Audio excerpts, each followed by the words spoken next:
take my word for it. Okay. Arabian countries that are predominantly Islamic, where polygamy is being allowed and accepted, which is part of their culture, they have traditionally recorded one of the lower numbers of prostate abnormalities. And when I say prostate abnormalities, we're talking about prostate inflammation from prostatitis to BPH, benign prostatic hyperplasia, and then the big C word, prostate cancer. Okay. Why is that important? There is another direction to it. I believe as a medical practitioner that men are biologically wired to be polygamists. That was contentious last time. So I'm sure you're going to put some meat to that. Absolutely. There are chemicals, and these are chemicals that have been established, called pheromones. Okay. The first time you saw your wife, Dr. Ken, she was not the most beautiful woman. She is gorgeous, but she was not the most beautiful woman. But there was a reason you were keened on her. You were linked on her because our pheromones and your pheromones linked. Align, yeah. And ever since, your job is to keep that attractiveness going. Okay. But however, with time and considering the stress exposure here, there will be some lessening of that attractiveness. Okay. That's what traditionally happens. If you've been married for 40, 50 years, your relationship with your wife now all of a sudden becomes a brother and sister type. You are no longer jumping on her the way you were jumping 30, 40 years ago. Okay. Why? Because the pheromones are now weakening. Okay. And eventually, it leads us to the bull syndrome. A bull is not going to have sex with one bull more than once.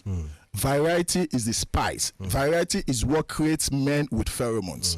So yes, if I'm having erectile dysfunction, if you give me an alternate woman, a woman who is new to me, and her pheromones click, my ED will disappear temporarily. Really? Absolutely. And that's why men come to the clinic now and say, Doc, when I'm with my wife, this thing doesn't work. But when I go to my side chick, it wakes up. I just laugh because that's a scientifically proven fact. They don't need any medication.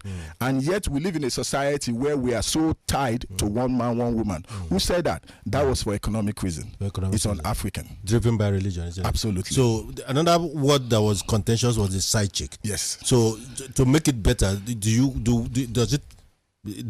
you recommend we find another adjective that is not side chick? So we say the other woman. So it's either your wife is the first wife or the other woman. Okay. So let's take away the stigma about side chicks. Okay. Our grandparents had other women.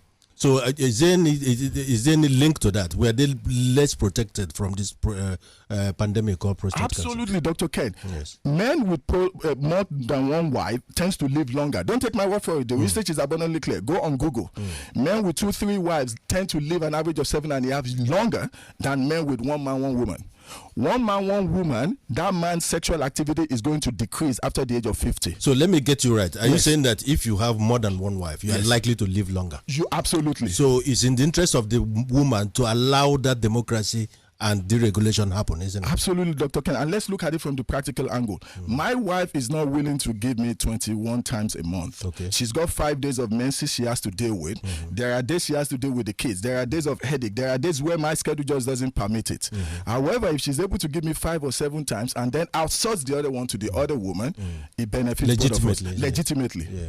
So it's something that needs to be discussed, and need to be considered. It's not just for the man's selfish reasons; it's for his own health and for because you want your husband to live longer. To live longer and be able to continue this responsibility that traditionally we put on African men. That look, you're supposed to carry all this, Yes. and all the man needs for survival that has been proven for cardiovascular health and prostate health is he needs to be getting his 21 ejaculations a month.